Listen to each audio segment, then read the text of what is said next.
더마카와 함께 시선집중의 문을 열겠습니다. 어서 오세요. 네, 안녕하세요. 더마카입니다. 오늘도 삐딱선 정신에 입각해서 주요 뉴스 챙겨 드릴 건데요. 대전 고수님이 아름다운 독도님에게 이렇게 말씀을 하셨어요. 화나는 뉴스거리로 잠이 깨시는 건 건강에 해롭습니다. 푹 주무시고 나중에 보셔도 될 것 같아요. 무슨 말씀이세요? 우리 방송이 그렇다는 걸까요? 그럼 나중에 들으라는 얘기인가요? 지금 저희 방송을? 네, 화나면서 잠이 깨시는 건 건강에 해로우시니 네. 푹 주무시고 나중에 보셔도 될 것 같다라고 올려주셨는데 또 생방이 보는 맛이 있고 또 궁금해서 잠이 안 오실 수도 있거든요. 이왕 깨셨으면 계속 같이 하시면 좋겠습니다. 이럴 때 제가 드리고 싶은 말씀이 이열치열이라고. 네. 피해갈 수 없어요. 네, 그냥 맞닥뜨리세요. 세상 만사 다 피해갈 수 없다. 모든 걸 다 맞닥뜨려라. 피해갈 수 없으면 즐겨라라는 말이 있습니다. 그게 제일 힘들던데 그죠? 그래요? 하다 보면 이골이 나서 사태요. 네. 알겠습니다. 지금 여러분은 인생을 해탈한 제이비와 함께하고 계십니다. 네. 오늘 챙겨드릴 뉴스가 많은데요. 뉴스와 분석이 함께하는 제이비타임즈 바로 시작을 좀 해보죠. 본격적으로 챙겨드리겠습니다. 첫 번째 뉴스 어떤 건가요? 며칠간 잊혔던 서울 양평 고속도로 논란과 관련된 보도를 전해드려야 될 것 같습니다. 먼저 한겨레 보도인데요.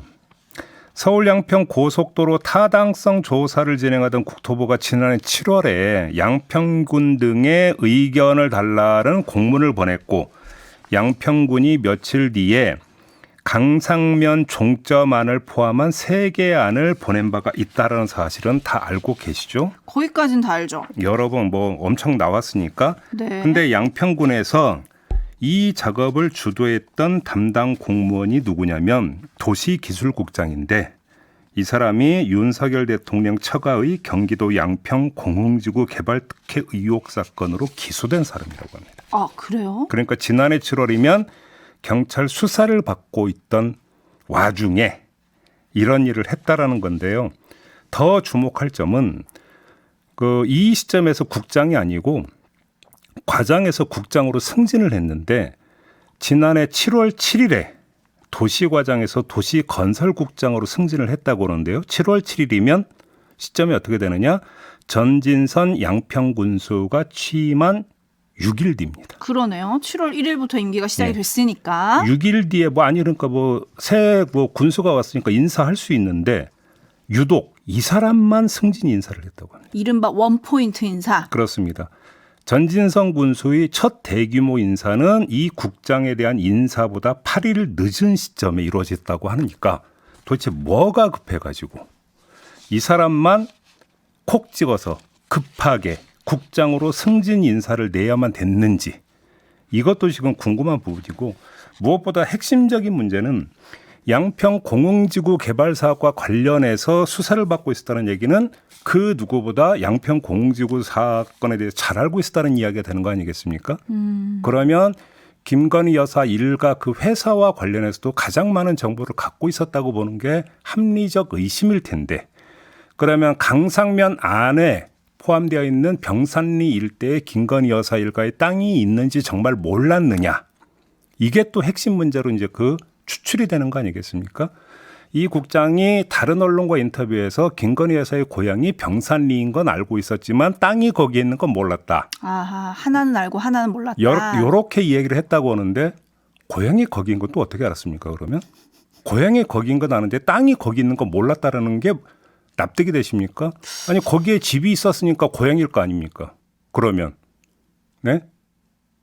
앞뒤가 맞는 지금 그 설명인지도 잘 모르겠는데 아무튼 핵심적인 문제는 그러면 애당초 양서면 종점안이 아니라 이것 말고 강상면 종점안을 국토부에 제시를 할 때 그 강상면 병산리 일대에 땅이 있었다는 걸 알고 했느냐 모르고 했느냐 이게 핵심 문제가 될 건데 이건 지금 규명 대상으로 급부상을 한다. 이런 이야기가 되는 거고요. 그리고 JB 얘기 듣다 보니까 진짜 의아한 건 또 보통 공무원들이 이런 경찰 수사를 받거나 이럴 때 승진을 하나요? 그러니까요. 그래서 제가 지금 이어서 말씀드리려고 했던 게 지금 제가 제시했던 궁금증과 관련해서 전진선 군수는 모르고 있었느냐. 이것도 지금 규명돼야 되는 의심거리가 된다. 그러네요. 이런 말씀을 드리겠습니다. 네. 그리고 또 하나 노컷 뉴스가 보도한 내용도 있는데요. 이 대안노선안 그러니까 강상면 종점안이죠. 이게 원희룡 국토부 장관에게 보고된 날이 언제냐면 취임 날이었다고 합니다. 작년 5월 16일에 첫 내부 보고가 이루어졌다고 합니다. 지금까지 얘기와 달라지는 거 아닌가요? 그렇습니다. 뭐 지금까지 나왔던 보도를 보면 이게 이제 그 동해종합기술공사고 경동 엔지니어링에 작년 3월에 용역 발주를 줬고 그래서 5월에 첫 보고가 이루어졌는데 그게 19일이고 그래서 원희룡 국토부 장관 취임 사흘 뒤인데 취임한 지 사흘밖에 안 된 장관이 이걸 보고를 받았겠느냐 이런 게 이제 국토부 안팎에서 나왔던 해명 아니었겠습니까? 근데 그게 아니라 바로 취임날 보고가 이루어졌다라는 건데요. 5월 16일에 국토부 산하 공기업인 한국도로공사가 등장을 하고 있는데 이 도로공사의 서울 양평 고속도로 공사 착수 보고서를 진행을 했다라는 거고요.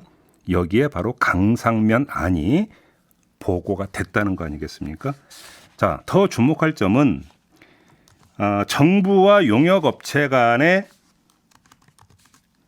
협의가 지난해 5월 16일 첫 보고가 이루어진 그 기점으로부터 이 대안노선인 강상면 안이 세상에 처음 공개된 지난 5월 8일까지 몇 차례 있었느냐?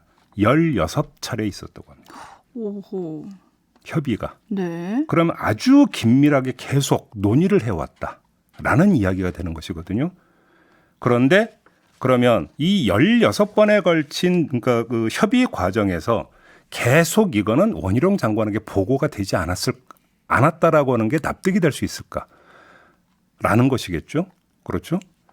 요 점도 지금 확인돼야 되는 사안이다. 이런 이야기가 되겠습니다. 그러니까요. 국토부 해명이 또 달라졌다. 아니, 국토부 해명과 또 다른 얘기가 나왔다. 이거 조금 확인을 해봐야 될 것 같은데요. 네. 에라이님 등 많은 분들이 정답은 국정조사를 해야만 나오지 않을까요? 라고 해주셨는데 이건 또 지금 여당이 반대를 하고 있기 때문에 그렇죠. 어떻게 될지는 모르겠고 네. 일단 국토부의 해명 그리고 전진선 양평군수의 해명이 조금 필요해 보입니다. 네.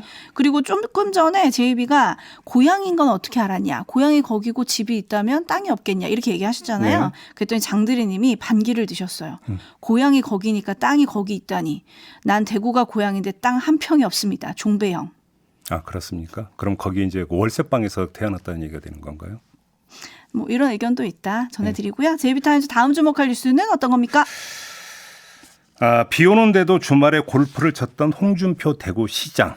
내가 뭘 잘못했느냐고 이제 아주 당당하게 말씀해 오지 않았습니까? 그랬죠. 근데 어제 사과를 했습니다. 잠시 들어보시죠. 주말 일정이고 재난 대응 매뉴얼에는 위배되는 일이 없었습니다. 그러나 전국적으로 수해가 우려되는 상황에서 부적절했다는 지적은 겸허하게 받아들입니다. 또한 원칙과 사실관계를 바탕으로 당시 상황을 설명하는 과정에서 국민 정서를 충분히 고려하지 못한 점도 송구스럽게 생각합니다.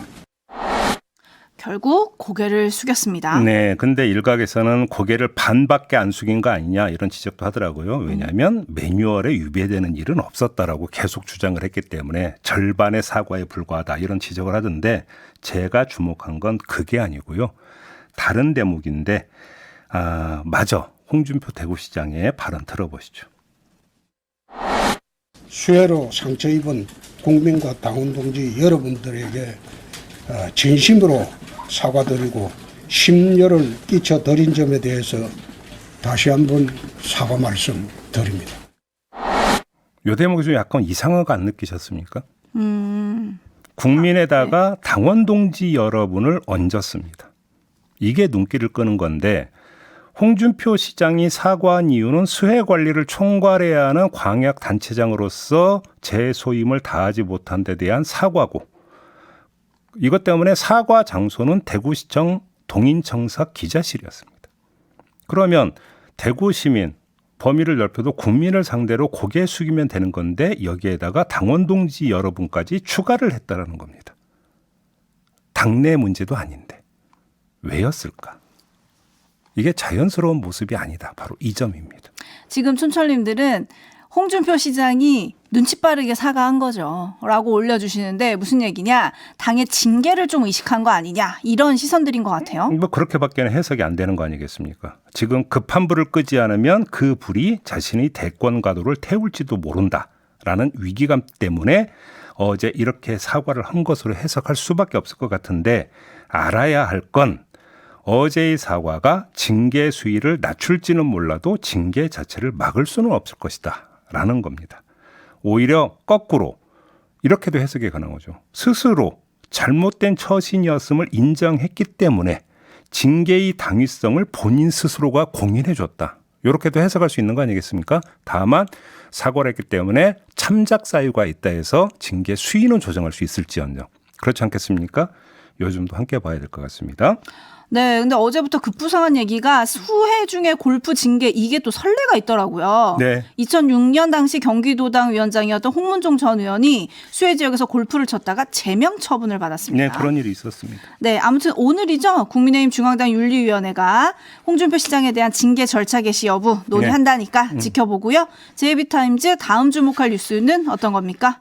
서울 서초구의 한 초등학교 1학년 담임교사가 18일 오전에 학교 교실 안에서 숨진 채 발견됐는데 경찰 조사 결과 극단적 선택을 한 것으로 이렇게 파악이 됐다고 합니다.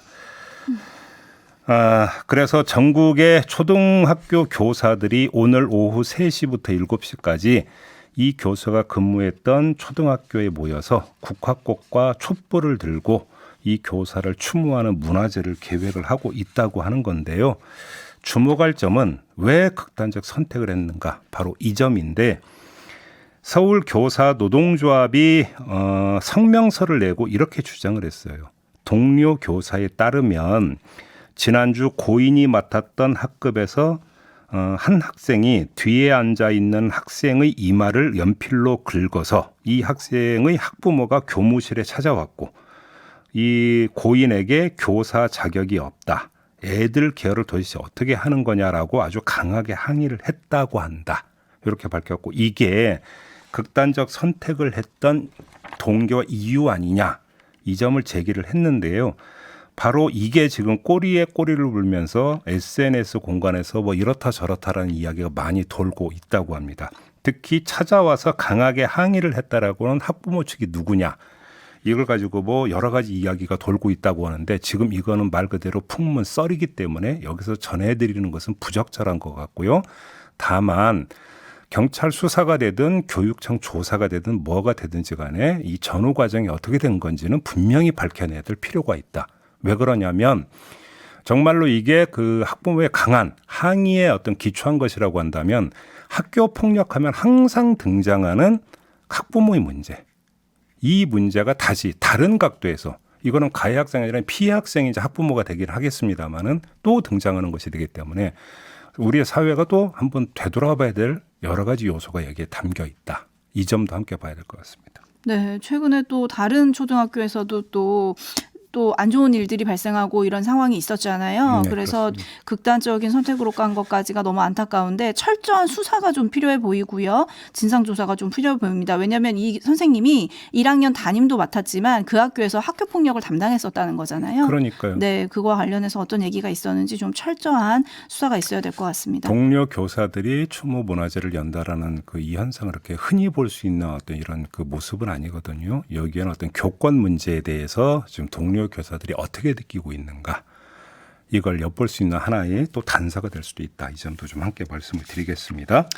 네, 뉴스와 분석이 함께하는 JB타임즈 다음 주목할 뉴스는 어떤 건가요? 내년 최저임금이 올해보다 2.5% 오른 9,860원으로 결정된 사실은 어제 전해드렸습니다. 그런데 이 결정 뒤에 박준식 최저임금위원회 위원장이 기자들에게 한 말이 있는데요. 잠시 들어보시죠. 지금 우리나라 최저임금의 절대 수준이 상당히 높은 수준까지 와 있다고 생각이 들고요. 이번에 2.5% 그죠? 인상이 됐지만 그 액수로 따지면은 얼마입니까 지금? 그것도 상당한 이제 그 액수이거든요. 그래서 국민 경제 전체에 상당한 영향을 미치는 어떤 중요한 정책 변수라는 것을 인정해야 된다고. 최저임금이 이 정도까지 올랐다는 것에 대해서 상당한 또 자부심을 느껴야 된다고. 네. 선진국이랑 비교해봐도 그렇고 특히 아시아에선 가장 높은 수준이다. 한국 최저임금을 굉장히 관심 있게 지켜보고 학습하러 오는 나라도 많다. 그런 측면에서 이 정도까지 올랐다는 데 자부심을 느껴야 한다. 이렇게 이야기를 했는데요. 자부심이요? 네, 바로 이 자부심. 박준식 위원장의 자부심의 근거는 다른 나라와의 비교거든요.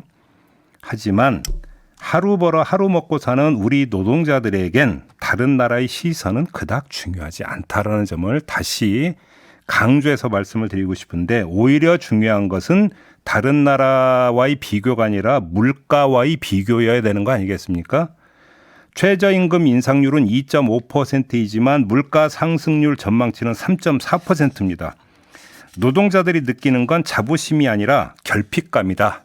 이런 말씀 전해드리겠습니다. 촌철님들도 바로 그 부분에 지금 주목을 하고 계신데요. 현님, 상당하니요? 물가는 상당 이상으로 올랐습니다. 라고 꼬집어 주셨고요. 이은하님, 물가 인상보다 못한 최저임금이라고 꼬집어 주셨습니다. 그리고 하나 더 이야기를 하죠. 어제 공익위원 간사를 맡고 있는 권순원 숙명여대 교수와 기자들 간에 문답이 있었는데요. 요것도 잠시 들어보시죠. 그 제시한 안의 간극이 이와 같이 좁혀진 사례가 거의 없었습니다. 조정안에 대해서 합의를 못 봤다라고 최종 의사결정을 알려왔고 그 결과로 양측이 제시한 최종안을 두고 표결에 들어간 것입니다. 자, 이 얘기가 뭐냐면 기자들이 물었어요. 정부 고위 관계자가 내년 최저임금이 9,800원 선일 것이라고 말했다는 보도가 있었는데 최종 금액이 이 가이드라인 수준의 결정 아니냐?